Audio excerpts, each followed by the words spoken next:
오늘도 우리는 갈라디아서 말씀을 계속 묵상합니다. 이제 한 두세 차례 정도 갈라디아서 말씀을 살펴보며 긴 갈라디아서 강해를 우리가 마치게 됩니다. 우리가 지난 2, 3년간 코로나 시대를 거치면서 교회 안에도 많은 변화가 있었습니다. 혹자들은 아직까지도 대면 예배를 드리지 아니하고 그냥 집에서 홀로 예배를 드린다거나, 어떤 사람들은 교회 모욕론까지 주장하기도 합니다. 교회에 나가지 아니하고 그냥 스스로 믿음을 지키겠다고 그렇게 신앙생활을 하는 사람들도 들어있다고 들었습니다. 그러나 성경은 그렇게 말하지 않습니다. 성경의 수많은 서신서들과 내용들은 모두 교회의 공동체 안에서 일어나는 많은 것들을 다루면서 그 속에서 성도의 아름다운 교제와 교통을 통해서 성화를 이루어가고 믿음으로 세워지는 각각이 다 그리스도의 지체로서 우리에게 원하시는 삶의 모습이 얼마나 많습니까? 교회가 바로 우리의 성화를 이루어가는 가장 중심적인 그런 모임이고 거룩한 조직인 것입니다. 그럼에도 불구하고 오늘 이 시대에 우리가 깊이 생각해야 될 것은, 그러면 정말로 성경이 말하는 교회가 어떤 교회인가? 그리고 성경이 말하는 참된 교회가 어떤 교회인가? 라는 것입니다. 오늘 교회 공동체 안에 없어야 할 것과 있어야 할 것, 정말 무엇이 없어야 하고 무엇이 있어야 정말 성경이 말하는 건강한 교회인지 우리가 갈라디아서 말씀을 통해서 계속 살피게 됩니다.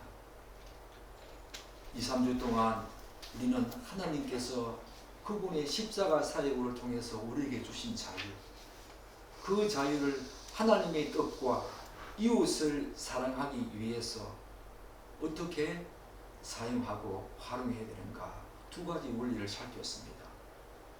바로 육체의 소욕에 따라 우리가 살지 아니하고 서로를 위해서 사랑으로 종로를 하는 것, 그리고 성령을 따라 행하는 것, 그렇게 말씀드렸습니다. 이제 바울은 갈라디아 교회가 처한 현실적인 그런 상황과 연결하면서 그들에게 좀 더 실천적인 측면에서 고민하는 모습을 보게 됩니다.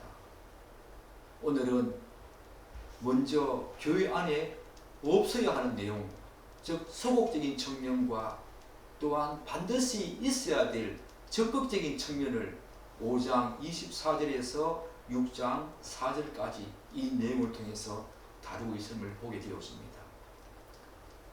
그러면 먼저 교회 공동체 안에 없어야 할, 즉 소극적인 측면이 무엇인가? 건강한 교회로 세워지기 위해서는 반드시 소극적인 측면과 적극적인 측면이 있어야 하는데 없어야 할 것이 무엇인가?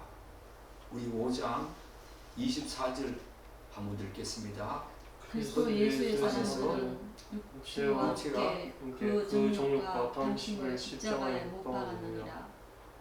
우리 25절 함께 읽겠습니다. 만일 우리가 성령으로 살면 또한 성령으로 행하시니. 헛된 영광을, 26절이 그렇게 말하지요. 헛된 영광을 구하여 서로 노엽게 하거나 서로 투기하지 말지니라. 24절과 25절 말씀을 살핀 후에 사도 바울은 26절 말씀을 통해서 교회 공동체 안에 없어야 하는 것, 건강한 교회로 세워지기 위해서 없어야 하는 소극적인 측면을, 헛된 영광을 구하여 서로 노엽게 하거나 서로 투기하지 말지니라. 말아야 할 것, 없어야 할 것을 말하고 있습니다. 율법을 지킴으로써 곧 자신의 수고와 노력과 공로를 통해서 의를 획득하고 얻고자 하는 것은 자신 스스로 능력과 힘으로 영광을 그렇게 취하고자 하는 그런 행위이기 때문에 복음과는 거리가 먼 거죠. 오늘 헛된 영광이란 말은 헛된 자기의 영광이지요. 그 영광은 한마디로 헛되다. 자기의 영광을 구하는 것은 자신의 공로와 자격과 힘으로 무언가를 의를 획득해서 자신의 영광을 얻고자 하는 것은 오늘 사도 바울이 헛된 영광이라고 말하는 것처럼 허무한 영광인 것입니다. 아무것도 남지 않는 빈 껍데기에 불과한 그런 영광인 것입니다. 이는 교만에서 발로된 자기 중심적이고 자기 유익을 구하는 영광에 불과하지요. 주님 앞에 섰을 때에 아무것도 남지 않은 빈 껍데기 영광인 것입니다. 그런데 자기 중심적이고 자기 유익을 쫓아 헛된 영광을 구하는 자들은 서로를 노엽게 하고 투기하는 행위를 할 가능성이 많다는 것입니다. 왜냐하면 자기 영광은 자기를 드러내고 자기를 나타내며 자기를 자랑하는 그런 쪽으로 나아가기 때문에 서로를 노엽게 하고 또한 서로를 투기하는 그런 일을 할 수밖에 없다는 것입니다. 바울은 이러한 행위는 하나님께서 세우신 이 교회 공동체 안에 있어서는 안 되는 그런 내용으로 말하면서 그렇게 하지 말지니라 라고 이야기를 합니다. 사랑하는 여러분, 노엽게 한다는 말이 무엇입니까? 예전 번역을 보면 격동케 한다 이렇게 번역되어 있습니다. 이것은 누군가를 불러내어서 결투를 청한다 그런 말입니다. 당시 갈라디아 교회는 거짓 교사와 유대 그리스도인들이 예수 그리스도를 믿되 거기에다가 할례도 행하고 율법 준수를 해야만 구원을 받는다고 그렇게 가르쳤지요. 그로 말미암아 갈라디아 교회 안에 많은 반목과 분열과 갈등이 있었습니다. 혼란스러운 상태에 있었다는 것입니다. 이들은 자신들의 주장이 옳고 진리라고 내세우면서 가만히 있는 사람들을 불러내어서 결투를 신청하듯 부추기면서 성도들을 노하게 했다는 것입니다. 또 그뿐입니까? 이들은 서로 간의 투기를 일삼았습니다. 그 자신들의 이기심을 충족시키기 위해서 자신들의 주장이나 논리를 따르지 않는 사람을 멸시하거나 질시했다는 것입니다. 이런 행위들은 다 자기 영광을 구하는 그런 어떤 신앙과 삶 속에서 필수적으로 따라올 수밖에 없는 그런 내용이죠. 바로 우리가 앞서 살펴보았던 14가지의 육체적인 소욕에 속하는 것 아닙니까? 그러나 교회 공동체는 어떤 곳입니까? 그런 곳이 아니죠. 예수 그리스도를 믿어서 성령을 쫓아 행하는 성도들은 이제 자기 영광이 아니라 자기의 신앙과 삶과 전 존재를 통해서 하나님의 영광을 드러내는 그런 존재들 아닙니까? 그러므로 성도들은 허무하게 사라질 이 빈 껍데기에 불과한 자기 유익과 자기의 중심적인, 그래서 자기를 나타내고 자기를 드러내고 자기를 표현하는 이 자기 영광을 구하는, 그러면서 서로 노엽게 하거나 성도 간에 질투하는 행위 절대로 해서는 안 된다고 지금 사도 바울이 말하고 있지. 건강한 교회는 바로 1차적으로 이런 소극적인 측면이 있어야 한다는 것입니다. 교회 공동체는 교만과 자만심에서 비롯된 자기 주장만 내세우거나 혹은 자기 자신이 행한 그 수고와 헌신을 가지고 자라는 곳이 아닙니다. 교회는 자신에게 있는 조그만 은사나 능력이나 지식을 가지고 자랑거리가 될 수가 없습니다. 자랑해서도 안 되지요.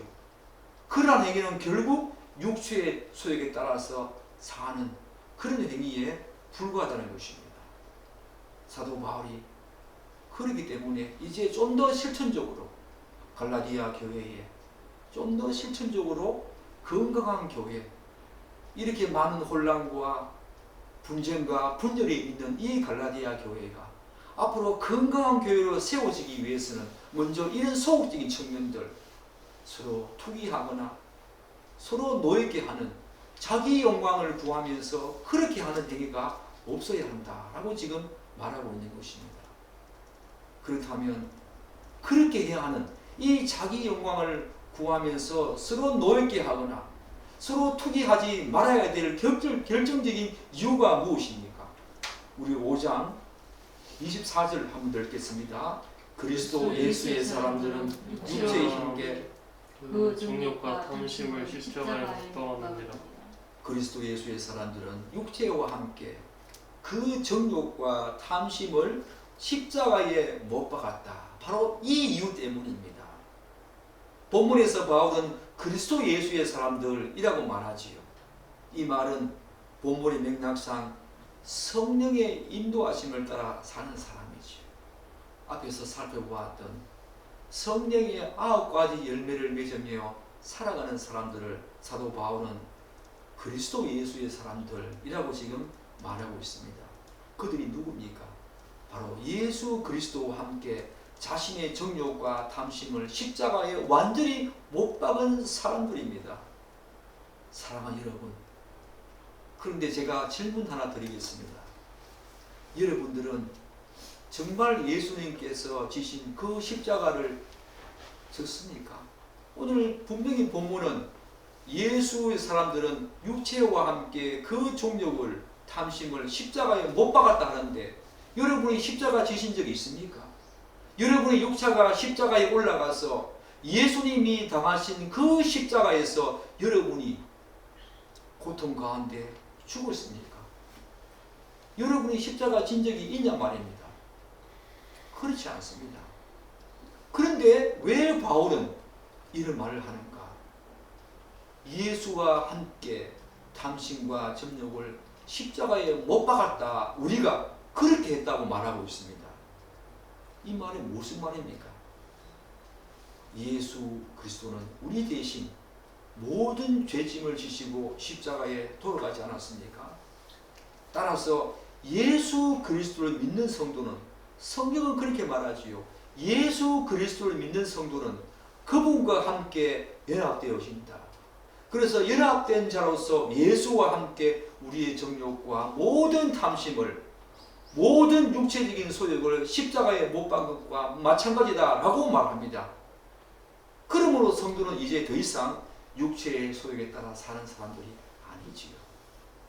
우리가 실제로 예수님처럼 십자가에 못 박혀 죽은 적은 없지만 그분을 믿을 때에 그분과 우리가 연합된 자로서 그분이 행하신 모든 사역이, 그분이 우리의 정욕과 우리의 욕심과 우리의 탐심과 우리의 모든 죄짐을 지시고 십자가에 죽은 그 사실이 우리 것과 동일하게 하나님은 인정해 주시고 같이 있게 세워주신다는 것입니다.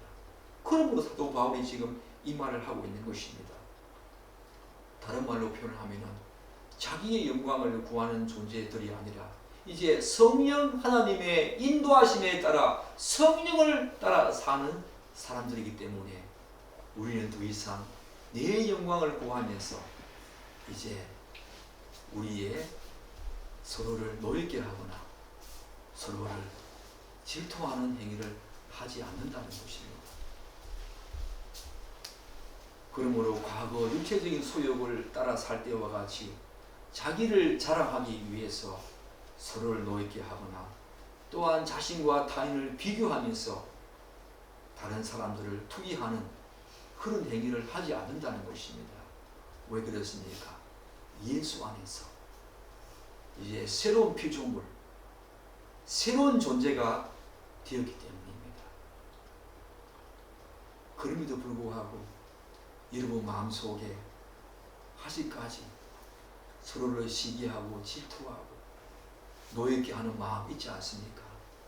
내가 옳다고, 내가 믿는 것이 참된 진리이고 다른 사람이 믿는 것은 그렇지 않다고 그러면서 결투하듯이 가만히 있는 사람을 불러내어가지고 결투하듯이 그렇게 청하면서 다른 사람을 노하게 하거나 또한 다른 사람을 질투하는 모습, 꼭 교회 공동체가 아니더라도 많은 사람들과의 관계에서 그런 모습이 있지 않습니까?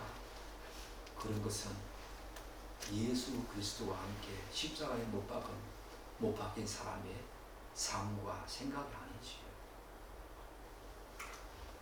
그런데 사도 바울은 교회 공동체 안에 이제 없어야 할 것, 소극적인 측면을 말한 후에 있어야 할 것, 적극적인 실천 내용을 또 우리에게 이야기했습니다. 그런 교회가 바로 건강한 교회로 세워질 수 있죠. 그러니 그것이 무엇인가? 우리 6장 2절 함께 읽겠습니다. 너희가 짐을 서로 지라 그리하여 그리스도의 법을 성취하라. 하라라고 말하지요. 너희가 짐을 서로 지라. 소극적인 측면은 하지 말라 했습니다. 적극적인 측면은 하라고 합니다. 너희가 짐을 서로 지라고 말합니다.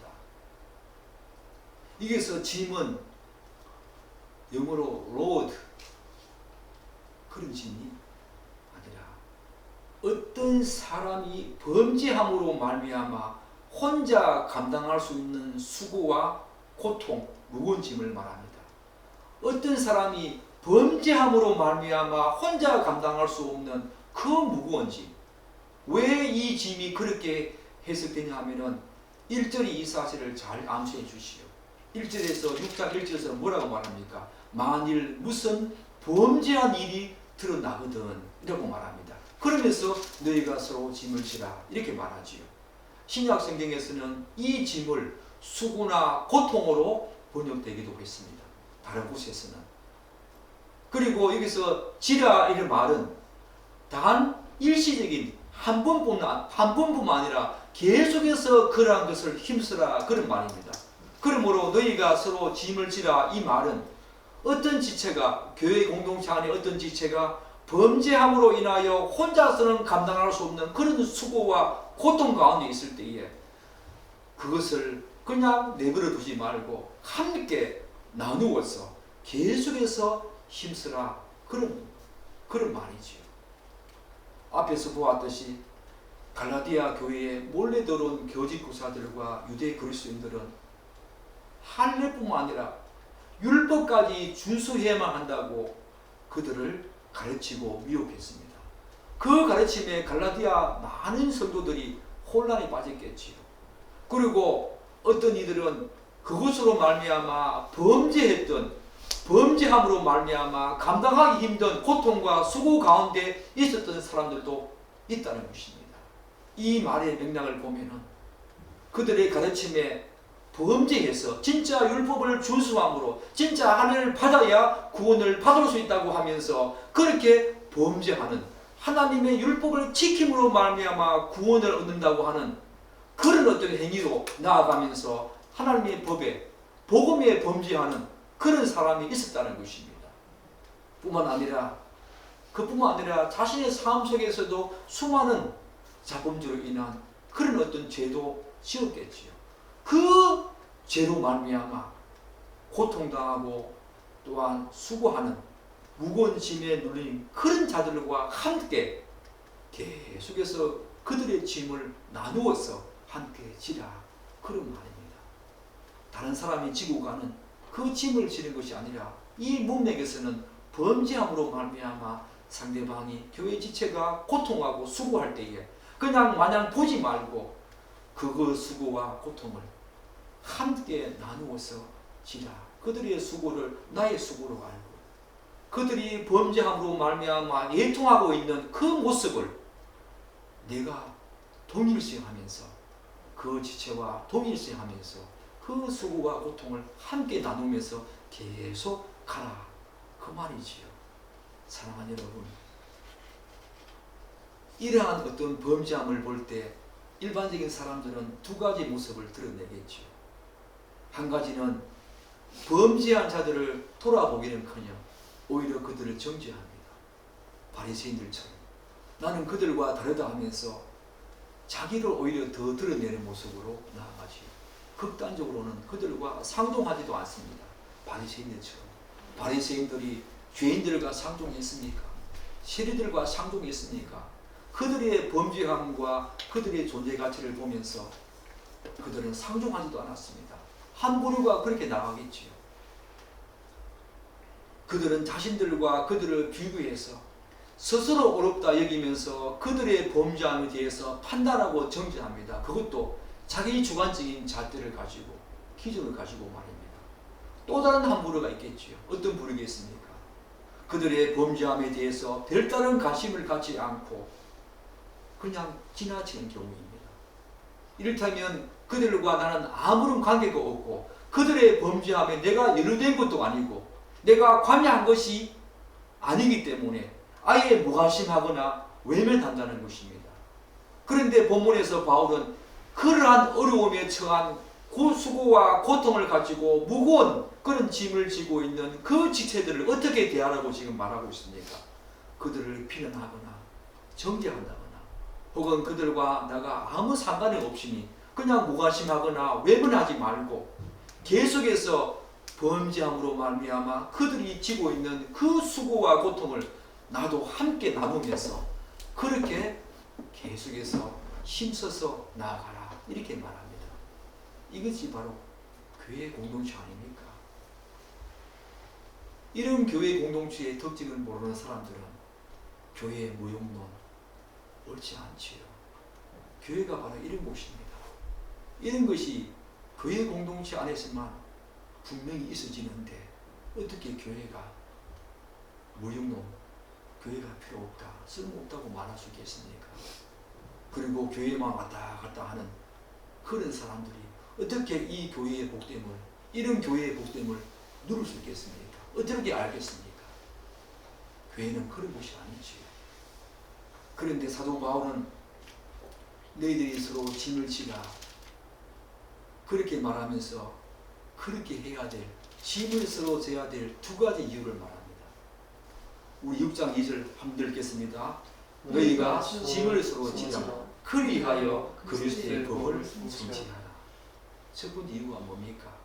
바로 그것이 예수 그리스도의 법을 성취하는 길이기 때문입니다. 예수님께서는 공생의 기간 동안에 제자들에게 두 가지 위대한 계명을 주셨지요. 하나는 그 십계명을 요약한 것 아닙니까? 하나는 내 몸과 내 마음과 내 뜻과 내 목숨을 다하여 내 하나님 여호와를 사랑하라. 두 번째는 뭡니까? 내 몸을 사랑하듯이 내 이웃을 사랑하라. 그렇게 말하지 않았습니까? 이러한 차원에서 볼 때에 바울은 교회의 공동체 안에 지체들이 겪고 있는 그 범죄함으로 말미암아 겪고 있는 그 어려움과 수고와 고통, 이것을 외면하지 말고 서로 지라고 하는데 그것이 바로 예수 그리스도의 법, 다시 말씀드려서 이웃 사랑의 길을 가장 구체적이고 실천적으로 성취하는 길이기 때문에 서로 짐을 지라 한 것입니다. 바로 이웃 사랑의 가장 실천적이고 구체적인 길, 그것이 바로 서로 짐을 지는 것이다. 그렇게 말하고 있죠. 사람 여러분, 여러분들은 이웃 사랑이라고 할 때 그냥 내가 가지고 있는 물질을 그냥 흘러보내는 것으로 도와주고 선한 행위를 하고 긍휼히 여기는 마음, 그런 정도로 생각하고 있었습니까? 그렇지 않습니다. 오늘 본문을 보면 이웃 사랑의 가장 구체적이고 실천적인 내용 중에 하나가 바로 서로 짐을 지는 것, 고통과 어려움과 수고를, 특별히 범죄함으로 말미암아 고통 가운데 있는 그들을 함께 우리가 아파하고 슬퍼하고 애통해하면서 그들을 위해서 기도해주고 그들과 함께 아파하는 마음이 바로 이웃사랑의 길이다. 그것이 바로 그리스도의 법을 성취하는 것이다 라고 지금 말하고 있습니다. 그런데 바울은 서로 짐을 져야 할 또 다른 이유 한 가지를 말하고 있지요. 우리 6장 3절과 4절 한번 읽겠습니다. 만일 누가 아무것도 되지 못하고 된 줄로 생각하면 스스로 속임이라. 각각 자신의 일을 살피라. 그리하면 자랑할 것이 자기에게는 있어도 남에게는 있지 아니하리니. 두 번째 이유가 무엇입니까? 누구든지 범죄함으로 인한 수고와 고통과 어려움을 겪을 수 있기 때문입니다. 누구든지 그러한 상황에 처해질 수 있기 때문입니다. 성도가 하더라도 우리가 몸을 입고 이 땅에 사는 동안에는 그러한 상황에 예외 없이 처해질 수 있는 그런 존재이기 때문입니다. 그렇기 때문에 서로 짐을 지라. 왜? 내가 그런 고통에 그런 수고와 아픔 가운데 있을 수 있기 때문에 그때 다른 지체가 내 짐을 질 수 있잖아요. 그렇기 때문에 나도 여기에서 예가 될 수 있기 때문에 서로 짐을 지는 행위를 하라는 것입니다. 그런데 사람들은 현재적으로 자신이 이런저런 신앙 행위를 하고 있다는 그런 것으로 생각하면서 위안을 얻습니다. 또한 현재적으로 별다른 문제 없이 그렇게 평안한 상태가 계속해서 이어질 것이라고 자기 일평생 동안 죽을 때까지 지금이 현재적인 상황이 평안하고 모든 문제가 어려움 없이 그렇게 흘러가면 죽을 때까지 계속 그렇게 될 것이라고 착각합니다. 심지어 어떤 사람은 자신과 남을 비교하면서 자신이 더 낫다고 생각하면서 자신 스스로 자신을 대단한 존재라고 여기기도 하지요. 본문은 이런 사람을 뭐라고 표현하고 있습니까? 선 줄 알거든. 바로 선자라고 말하고 있습니다. 된 줄로 생각하거든. 바로 이런 사람을 두고 된 줄로 생각하는 자라고 언급하고 있지요. 그렇지 않습니다. 그러한 착각은 인간 존재에 제대로 파악하지 못한 제약된 본성에서 발로된 교만이고 자만이지요. 그런데 당시 갈라디아 교회에 이러한 자들이 있었다는 것입니다. 된 줄로 생각하면서 다른 사람들을 비판하고 정죄하고 자기를 자랑하는 행위가 있었다는 것입니다. 이들은 자칭 진리를 알고 선포하고 또 그 선포하는 그릇된 교회의 지도자들이었습니다. 이들은 자신이 전한 그릇된 진리를 가지고 교회 안에 분쟁과 이간질을 일삼으면서 많은 사람들을 혼란케 했던 사람들이었습니다. 그러나 정말로 진리를 아는 사람이라면 교회 안에 이간질을 하고 분열을 일으키고 또한 교만에 행하겠습니까? 절대로 그렇지 않지요. 오히려 고린도전서 10장 12절 말씀처럼 선줄로 생각하는 자는 넘어질까 두려워하면서 자신을 살피겠지요. 그렇지 않는 자는 바울이 본문에서 말하듯이 스스로 속이는 자에 불과합니다. 만일 누가 아무것도 되지 못하고 된 줄로 생각하면 스스로 속입니다. 사랑하는 여러분, 요한일서 1장 8절은 또한 이렇게 말하고 있지 않습니까? 만일 우리가 죄가 없다고 말하면 스스로 속이고. 사실 우리가 신앙생활을 하면서 가장 경계해야 될 부분 요소 중에 하나가 바로 자기 기만입니다. 스스로 자신을 속이는 거지요. 그래서 제가 자주 언급하다시 요즘 요 근래 들어서 자주 언급하고 있지 않습니까? 마태복음 7장 21절에 나오는 그 사람들, 주여 주여 하는 사람들, 그런 자들은 스스로 자기 중심적이고 자기 유익과 자기 영광을 구하는, 그래서 자기 스스로 기만하고 자기 스스로 속인 자들이었습니다. 그들보다 더 무서운 것이 없지요. 자신을 속이는 행위보다 신앙 행위에서 더 무서운 것이 없습니다. 왜냐하면 그것은 결과적으로 최종적으로 엄청난 비극을 초래하기 때문입니다. 자신 스스로 속이고 자기 기만에 빠진 사람들은 일시적으로 그렇지 않을 가능성이 많다는 것입니다. 자신도 끝까지 의식하지 못하면서 하나님의 최후 심판대 앞에 설 가능성이 많다는 것입니다. 그래서 자신을 속이는 행위 굉장히 주의해야 합니다. 여러분들은 수많은 예배 행위, 기도와 말씀, 이웃사랑, 여러분의 삶의 모습 속에서 정말로 하나님 중심으로 살고 있습니까? 자기 기만, 자기를 스스로 속이는 자들은 자기 중심적인 신앙, 자기 중심적인 예배, 자기 중심적인 기도, 자기 중심적인 말씀 들음, 자기 중심적인 말씀 해석, 그렇게 나아가는 사람들입니다. 그들은 선줄로 생각하면서 주님 앞에 설 때까지 그렇게 간다는 것입니다. 굉장히 위험하죠. 왜냐하면 스스로 속이는 자는 자신이 스스로 선하다고 생각하기 때문에 자신을 반성하며 성령의 능력을 힘입어 가지고 다시 하나님께 돌아오고자 하는 그런 능력을, 그런 시간들을 다 상실합니다. 자신을 속이는 자기 기만이 계속해서 되어지는 사람들은 회개하지 않습니다. 다른 사람의 어떤 말도 듣지 않습니다. 끝까지 가는 겁니다. 마태복음 7장에 나와는 그 사람들처럼. 그래서 교회 다니면서도 스스로 속이는 상태가 계속 되어진다면 그는 하나님께서 택한 성도가 아니라는 사실을 스스로 자인하는 것과 마찬가지지요. 정말 참된 성도는 간혹 일시적으로는 그럴 수 있지만 절대로 계속적으로 자기 속이고 자기 기만하는 자리에 머물러 있지 않습니다. 그런데 스스로 속이고 또한 자기 기만하는 자의 가장 특징적인 측면이 무엇인지 아십니까? 바로 자신과 타인을 비교하는 것입니다. 그리고 자신을 자랑하지요. 혹은 모든 것을 자기 중심적으로 행하고 자기 중심적으로 생각하는 자기 중심적인 사고가 꽉 들어차 있는 그런 두 가지 특징이 있습니다.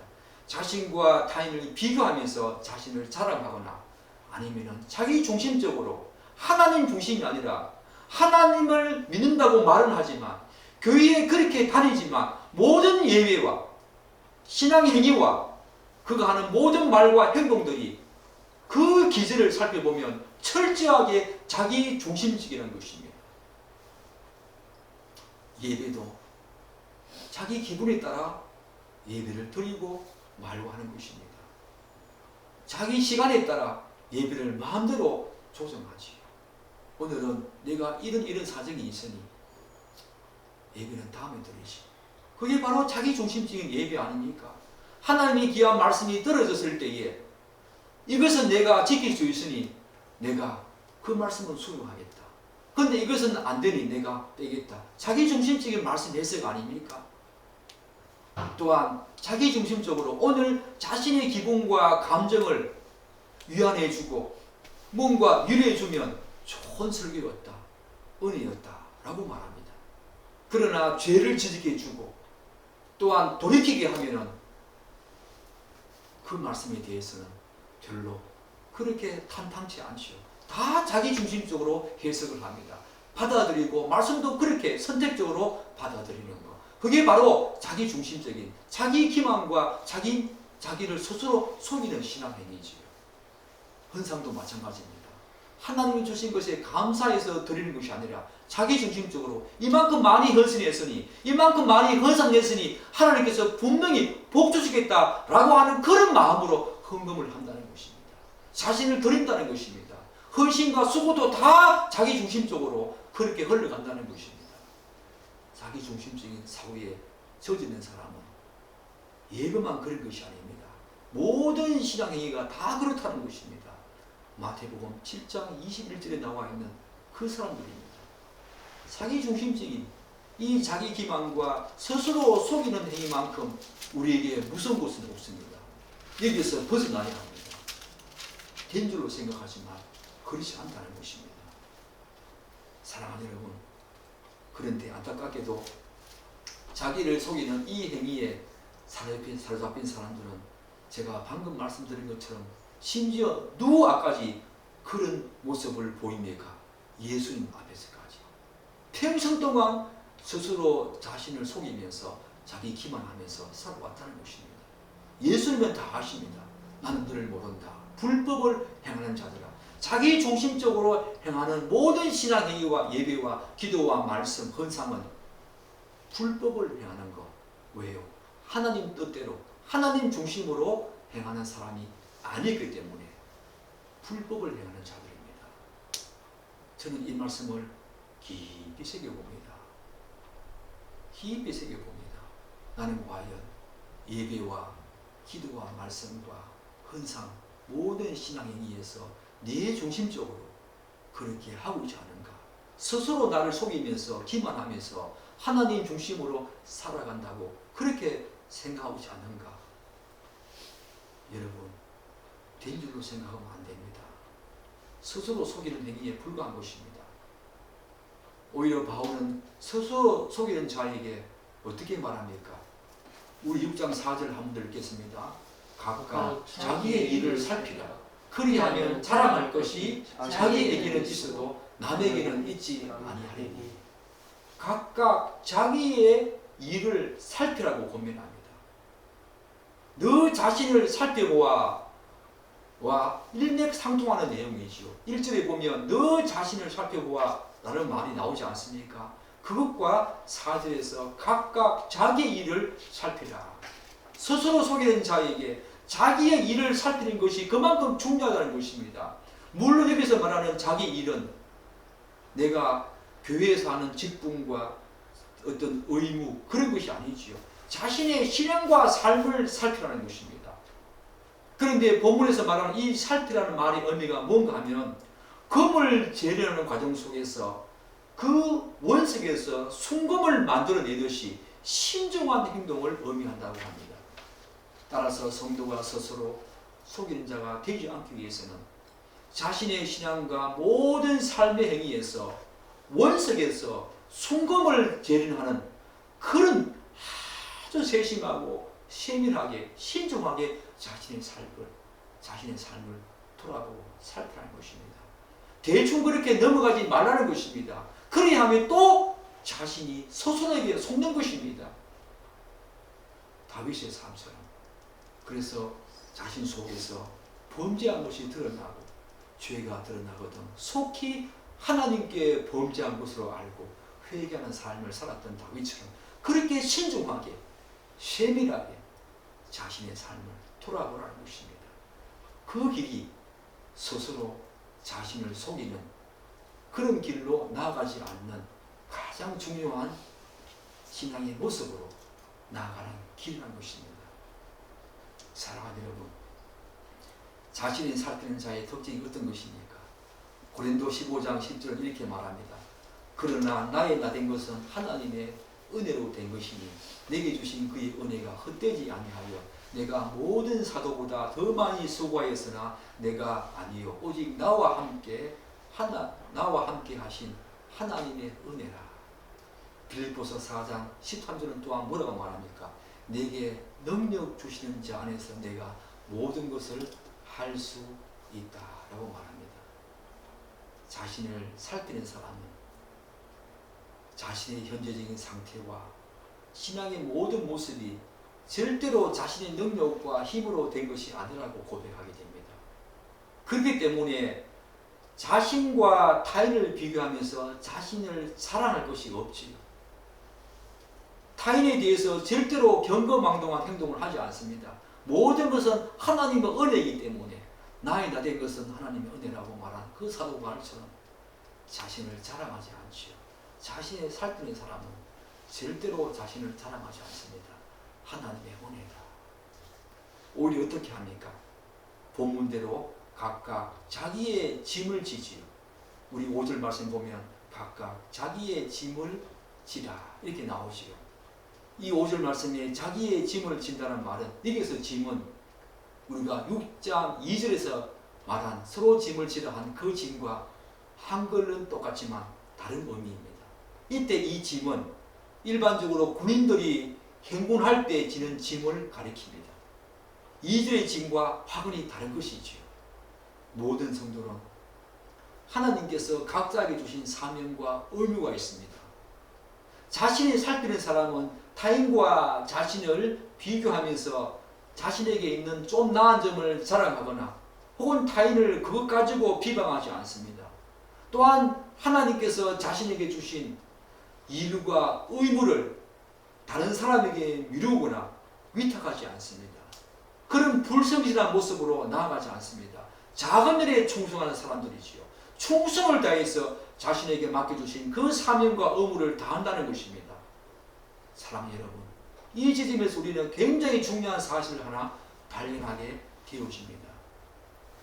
그것은 자신을 살피는 자는 소극적으로는 자랑할 것이 남에게 있지 않다는 것을 알 뿐만 아니라 적극적으로는 놀랍게도 자기의 짐을 더 잘 져야 한다는 사실을 깨닫는다는 것입니다. 자신의 살피는 자리. 따라서 여러분이 자신의 일과 의무를 더 잘 감당하고 또한 그런 마음이 간절히 들거든 날마다 자신을 살피는 일을 해야 합니다. 그것을 게을리하지 않아야 한다는 것입니다. 그럼에도 불구하고 사람들은 자신이 맡은 일과 의무를 잘하고 있다는 그런 판단을 어떻게 합니까? 많은 부분 다른 사람들과 비교하면서 내가 저 사람들보다는 더 나으니 더 열심히 하는 것 같으니 자신의 사명과 의무를 잘 감당하고 있다고 그렇게 생각한다는 것입니다. 비교하면서 그렇지 않습니다. 본문은 그렇게 하는 것이 결코 바람직하지 않다고 말하지요. 자신의 일과 의무를 잘 감당하기 위해서는 절대적으로 자신을 살피는 일에서 시작해야 하고 그것이 가장 중요하다고 말을 합니다. 사랑하는 여러분, 우리 교회 안에는 이런 건강한 교회 모습이 있습니까? 소극적으로 없어야 할 것, 자기 영광을 구하면서 서로 노예게 하거나 투기하는 일이 있습니까? 또한 우리 교회 안에는 적극적으로 건강한 교회가 되기 위해서 서로 짐을 지는 그런 행위가 있습니까? 저는 3년 동안 교회를 개척한 후에 3년 동안 여러분과 함께 이 교회를 섬겨왔습니다. 과연 우리 교회 안에 그런 모습이 있는지, 건강한 교회로 세워지기 위해서 사도 바울이 오늘 갈라디아 교회에 하는 이 소극적인 측면과 적극적인 측면이 있는지 돌아봅니다. 제가 제 스스로 많이 속였다는 거, 자기 기만에 오랫동안 빠져 있었다는 거 많이 생각하게 됩니다. 그런 것들이 얼마나 여러분들에게 마음의 상처를 주었는지, 또한 이 교회를 건강하게 세우는데 얼마나 큰 방해거리가 되었는지 많이 회개하게 되었습니다. 우리 교회가 좀 더 건강한 교회가 되기 위해서 자기 자랑을, 즉 자기 영광을 위해서 자기 유익적인, 자기 중심적인 사고에서 발로된 그런 신앙행위 없어야 합니다. 그것은 스스로 자기를 속이는 것이고 기만한 것이지요.